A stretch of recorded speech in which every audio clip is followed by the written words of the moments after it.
Prezados irmãos, espero que todos estejam guardados pela graça e na paz do nosso Senhor. Antes de lermos o texto de hoje para a nossa meditação, gostaria de pedir à igreja também que, além de estarmos orando uns pelos outros nesse tempo de quarentena, devemos agora orar pelo nosso país também, principalmente pela política brasileira que está atravessando um momento de turbulência novamente. A saída de Sérgio Moro como ministro da Justiça pode gerar um desconforto na sociedade brasileira também. Então devemos orar em favor do nosso país, embora estejamos conscientes de que todas as coisas contribuem para o bem daqueles que amam ao Senhor, e quem sabe com essas reviravoltas as folhas secas da árvore caem, porque nós entendemos que há muito o que ser mudado, não só na política brasileira, mas também nessa onda de cristãos ditos evangélicos, esse estilo de vida. Outro dia eu disse que ser evangélico se tornou um estilo de vida, uma moda. Isso não pode ser assim. Eu creio que nós estamos numa curva bastante acentuada e íngreme, e eu creio que Deus, Ele há de mostrar realmente para o nosso país, principalmente aqueles que são da verdade, aqueles que abraçaram o verdadeiro evangelho, aqueles que vivem a palavra de Deus. Vamos então estar orando nessa direção, porque eu creio que mais do que nunca há necessidade disso. O tema da nossa mensagem de hoje é a esperança dos salvos. Vou repetir. A esperança dos salvos. Desde que o mundo existe dentro da concepção humana, o homem busca um sentido para a sua vida, para a sua existência. A todo custo, o homem quer ser feliz, e ele, por causa disso, exaustivamente busca um lugar neste mundo onde ele possa viver em paz, onde ele possa ser feliz. Mas nós sabemos que a busca do homem em toda a história tem mostrado a ele mesmo que sua busca tem sido em vão. Foi feita uma pesquisa com jovens americanos, e estes jovens tinham entre 18 e 23 anos, e a pesquisa foi feita no sentido de qual era a expectativa deles para suas próprias vidas no futuro. E todos eles pensavam uma só coisa: eles queriam ser pessoas bem-sucedidas, pessoas prósperas, pessoas felizes. Mas a pesquisa, depois de 50 anos, 40, 50 anos, voltou até esses jovens e foi analisar o que tinha acontecido com eles. E a conclusão foi bastante desconfortante. Concluíram que quando esses jovens chegaram na idade de 60 anos, de cada 100 deles, apenas 5, veja bem, de cada 100 jovens que foram entrevistados quando tinham em torno de 20 anos, agora com 60 anos, de cada 100 jovens, apenas 5 haviam alcançado o sucesso na vida, haviam alcançado a prosperidade, eram pessoas bem ricas, pessoas bem postadas na sociedade, mas desses 5, nenhum deles havia descoberto o sentido da vida, o sentido pleno, a felicidade da vida. Irmãos, a Bíblia diz de forma muito clara que as coisas deste mundo, elas são passageiras, elas jamais poderão preencher o vazio existencial que existe na alma de cada ser humano. E a despeito dessas palavras introdutórias, nós gostaríamos de ler a palavra de Deus em Eclesiastes capítulo 12. Quero ler todos os versículos desse capítulo. São apenas 14 versículos. Eu acho que esses versículos eles serão extremamente esclarecedores para a nossa reflexão, para a nossa meditação nesse dia. E diz-nos assim a palavra de Deus: Lembre-se do seu Criador nos dias da sua mocidade, antes que venham os dias difíceis e se aproximem os anos em que você dirá: não tenho satisfação neles. Antes que escureçam o sol e a luz, a lua e as estrelas, e as nuvens voltem depois da chuva, quando os guardas da casa tremerem e os homens fortes caminharem encurvados, quando pararem os moedores por serem poucos e aqueles que olham pelas janelas enxergarem embaçado, quando as portas da rua forem fechadas e diminuir o som da moagem, quando o barulho das aves o fizer despertar, mas o som de todas as canções parecer fraco para você, quando você tiver medo de altura e dos perigos das ruas, quando florir a amendoeira e o gafanhoto for um peso e o desejo já não se despertar, então o homem se vai para o seu lar eterno e os pranteadores já vagueiam pelas ruas. Sim, lembre-se dele, antes que se rompa o cordão de prata ou se quebre a taça de ouro, antes que o cântaro se despedace junto à fonte, a roda se quebre junto ao poço, o pó volte à terra de onde veio e o Espírito a Deus que o deu, tudo sem sentido, diz o Mestre. Nada faz sentido, nada faz sentido. Além de ser sábio, o Mestre também ensinou o conhecimento ao povo. Ele escutou, examinou e colecionou muitos provérbios. Procurou também encontrar as palavras certas, e o que ele escreveu era reto e verdadeiro. As palavras dos sábios são como aguilhões, a coleção dos seus ditos como pregos bem fixados, provenientes do único pastor. Cuidado, meu filho, nada acrescente a eles. Não há limite para a produção de livros, e estudar demais deixa exausto o corpo. Agora que já se ouviu tudo, aqui está a conclusão. Tema a Deus e obedeça aos seus mandamentos, porque isso é o essencial para o homem, pois Deus trará a julgamento tudo o que foi feito, inclusive tudo o que está escondido, seja bom, seja mal. Que Deus abençoe estas palavras lidas aos nossos corações. Feche os olhos, por favor, e vamos orar ao Senhor. Querido Deus, nosso Pai eterno, nos dirigimos a Ti em oração, na certeza de que o Senhor sempre nos ouve quando nós a Ti clamamos, embora não saibamos orar como deveríamos, mas o Teu Espírito nos ajuda a interceder por nós e a nos ensinar como devemos orar. E humildemente, Senhor, pedimos que o Senhor nos fale agora aos nossos corações, através desse texto que acabamos de ler.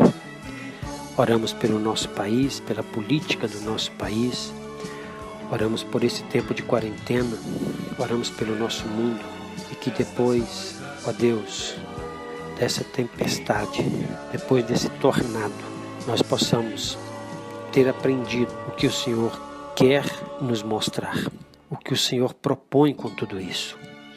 Então abra os nossos olhos, sensibilize os nossos ouvidos para vermos e ouvirmos tudo o que o Senhor quer nos dizer. Dê-nos a humildade e a sabedoria de nos curvarmos diante da Tua palavra, meditarmos nela, aprendermos dela e seguirmos os ensinamentos dela. E também a nos dobrarmos diante do Senhor em oração, em súplica, clamar ao Senhor em todos os tempos, sobretudo nesse tempo difícil, mas sempre com o coração grato, sempre com o coração cheio da paz e do amor de Jesus. Obrigado, ó Deus, por todas as bênçãos que o Senhor tem nos concedido, por ter nos sustentado até o presente momento e pela graça maior, a nossa salvação em Cristo Jesus. Muito obrigado por tudo, ó Deus. Nós oramos em nome de Jesus. Amém. A esperança dos salvos. Esse texto, Eclesiastes, capítulo 12, foi escrito por Salomão. Salomão foi um homem que nasceu no palácio, se tornou rei ainda muito cedo e na sua juventude Deus apareceu para ele perguntando o que ele queria e Deus o daria. E ele pediu a Deus um coração sábio.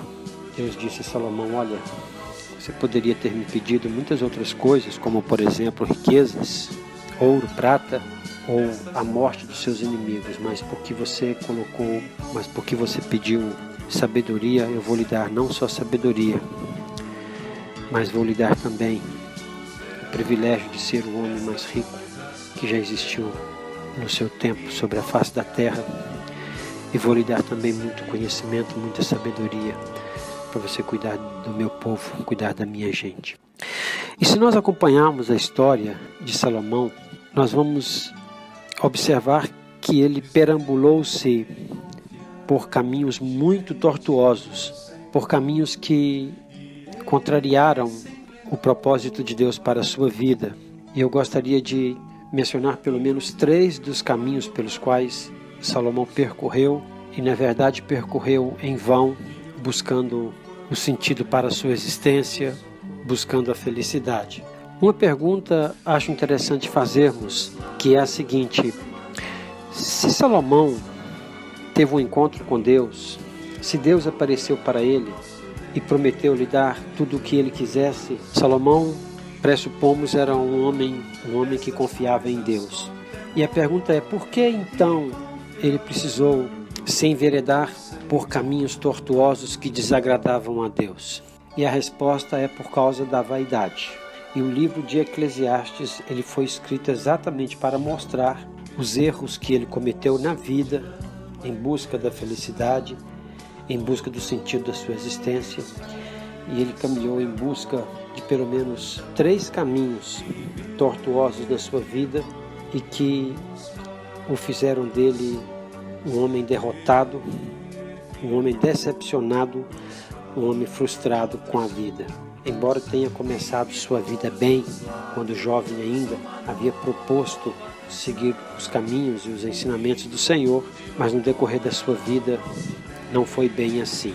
Primeiro, Salomão procurou o sentido da sua existência na ciência, no conhecimento. Eclesiastes capítulo 1, ele disse assim, versículo 13: dediquei-me a investigar e a usar a sabedoria para explorar tudo o que é feito debaixo do sol. Versículo 16: eu me tornei famoso e ultrapassei em sabedoria todos os que governaram Jerusalém antes de mim. De fato, adquiri muita sabedoria e conhecimento. E ele continuou dizendo: por isso me esforcei para compreender a sabedoria, bem como a loucura e a insensatez, mas aprendi que isso também é correr atrás do vento. Pois quanto maior a sabedoria, maior o sofrimento, e quanto maior o conhecimento, maior o desgosto. Salomão então partiu para os estudos. Como tinha recursos, então não havia limites para os seus estudos. Estudou geografia, estudou ciências, estudou arquitetura, estudou biologia, astrologia. Um homem que não teve limite para os seus estudos. Ele queria encontrar o sentido da sua existência. Por isso, ele se dedicava tanto aos estudos. Mas ele chegou à seguinte conclusão. Eclesiastes 12, versículo 12. Não há limite para fazer livros e o muito estudar é enfado da carne. Essa foi a conclusão que Salomão chegou. Em 1 Reis, capítulo 4, versículo 32, diz que Salomão escreveu 3.000 provérbios e compôs 1.005 cânticos, o que mostra que ele era um homem muito inteligente, mas ele conclui dizendo que tudo aquilo se tornou em cansaço e enfado para a sua vida.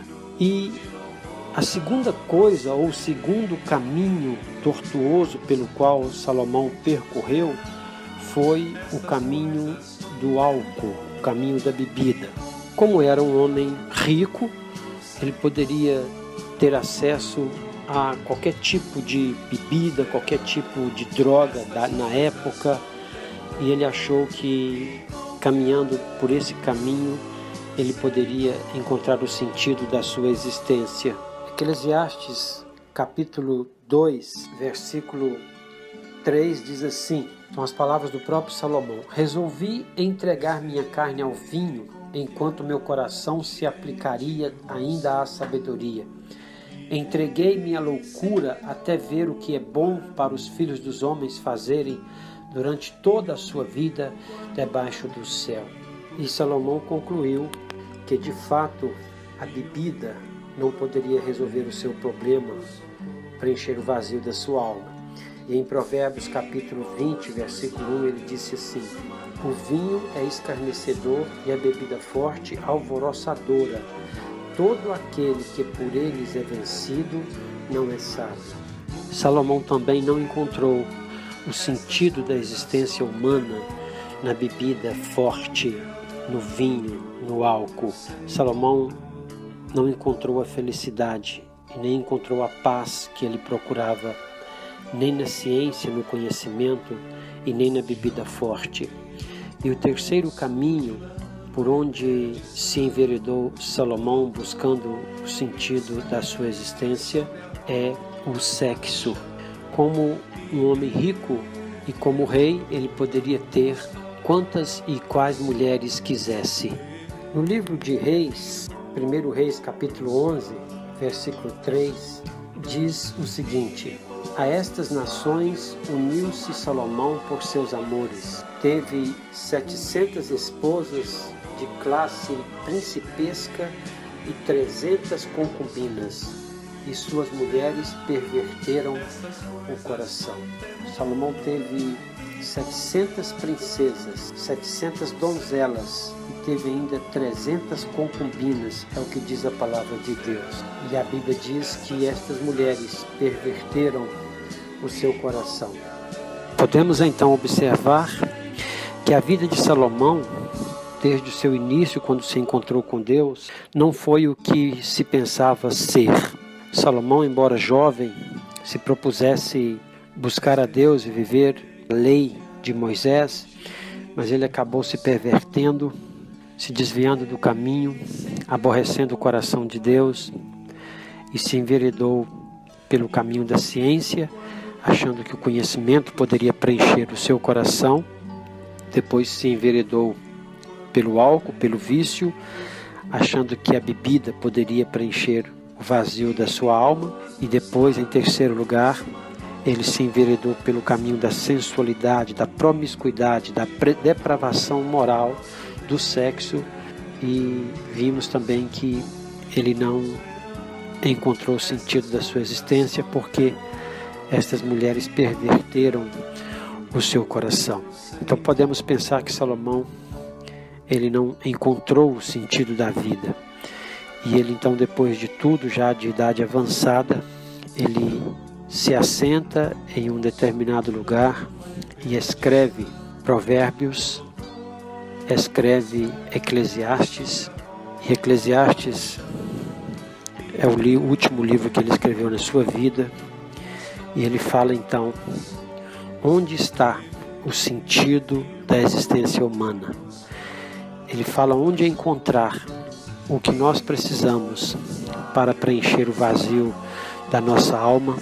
E ele conclui no capítulo 12, versículo 13, dizendo o seguinte: de tudo o que se deve guardar, ou de tudo o que se tem ouvido, o fim é: teme a Deus e guarda os seus mandamentos, porque isto é o dever de todo o homem, porque Deus há de trazer a juízo toda a obra e até tudo que está encoberto, quer seja bom, quer seja mal. Essa foi a conclusão que Salomão chegou depois de tudo. Agora já idoso, ele chega à conclusão de que a única coisa que faz sentido, que dá sentido à nossa história, é temer a Deus e guardar os seus mandamentos. Concluímos então dizendo o seguinte, que a esperança dos salvos, ela não está na política, ela não está na riqueza, no dinheiro, ela não está no sexo, ela não está nas drogas, ela não está na ciência, ela não está em nenhuma instituição, mas a esperança dos salvos está em Jesus Cristo.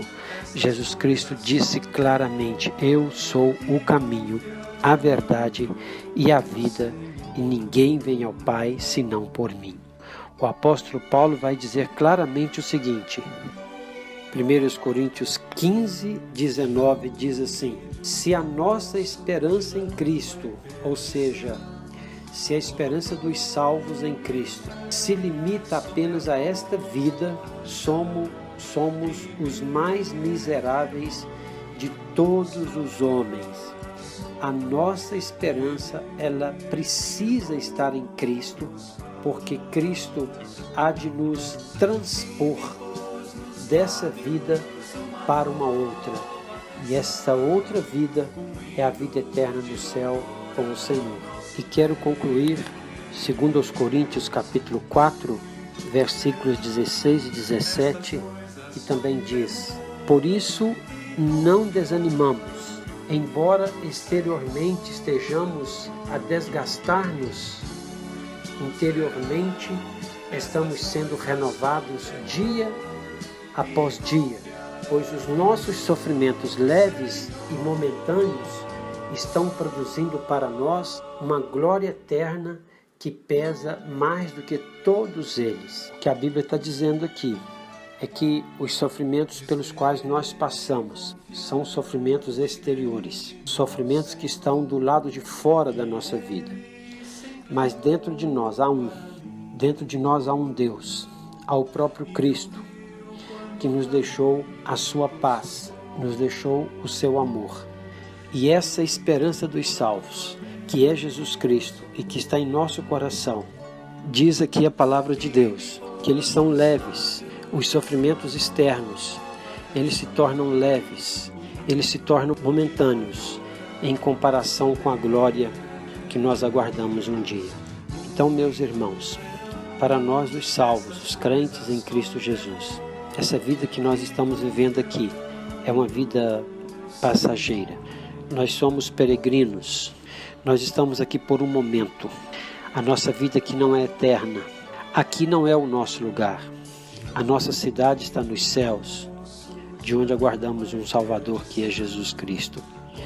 Então continuemos firmes na nossa caminhada, sem nos desviarmos para nenhum caminho, para nenhuma vaidade, para nenhum percurso que não seja o da palavra de Deus, que continuemos firmes nos propósitos do Senhor, descritos na sua palavra, e se assim fizermos, a vida que temos aqui, os problemas pelos quais passamos e enfrentamos dia a dia, eles vão de se tornar leves e momentâneos, porque nós temos a certeza de que o que nos aguarda é muito mais importante do que o que nós estamos vivendo nesse momento. Também nos diz a palavra de Deus, nem olhos viram, nem ouvidos ouviram, nem jamais penetrou em coração humano o que Deus tem preparado para aqueles que o amam. Que Deus nos abençoe, nos conforte e nos dê a cada dia a certeza de que Cristo é o único suficiente e capaz de preencher o nosso vazio, de dar sentido à nossa existência e de nos trazer paz, a paz verdadeira aos nossos corações. Oremos ao Senhor. Senhor, obrigado, porque há uma esperança para nós, os salvos, há uma esperança para o perdido, e nós queremos ter essa certeza e essa consciência através do Teu Espírito Santo, de que somente o Senhor preenche o nosso vazio, preenche a nossa alma e nos dá o sentido da nossa existência. Que possamos nos desviar das vaidades do mundo, dos caminhos tortuosos que nos levam a nos distanciarmos do Senhor. Então, ó Deus, que o Teu Espírito Santo nos dê a cada dia mais esta certeza, esta esperança, esta alegria, que é a alegria dos salvos, de que nós, ao enfrentarmos as dificuldades, os problemas, as intempéries da vida, tenhamos a consciência de que elas são leves e momentâneas e passageiras e que não são para ser comparadas com o que nos aguarda na eternidade. Muito obrigado pelo Teu cuidado, muito obrigado pela Tua salvação, muito obrigado porque o Senhor é o nosso Deus e muito obrigado porque o Senhor é o nosso Pai e tem nos sustentado e tem nos guardado. Fortaleça, Senhor, a nossa fé e a nossa esperança a cada dia, pois assim nós oramos, em nome de Jesus. Amém. Que Deus continue cuidando de cada um dos irmãos e fiquem na paz.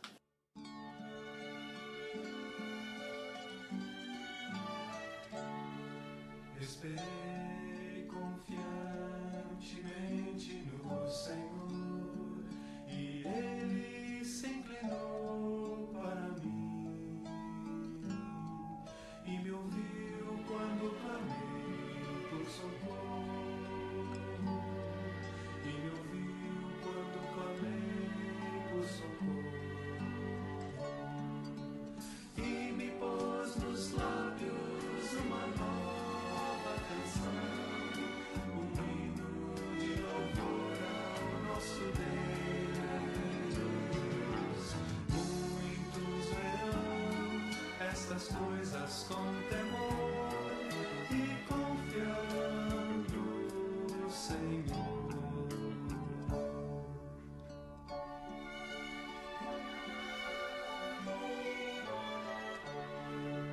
Tirou-me de um poço de lama e perdição, colocou meus pés sobre a rocha e me firmou os passos, e me firmou os passos, e me pôs nos lábios uma nova canção, um hino de louvor ao nosso Deus.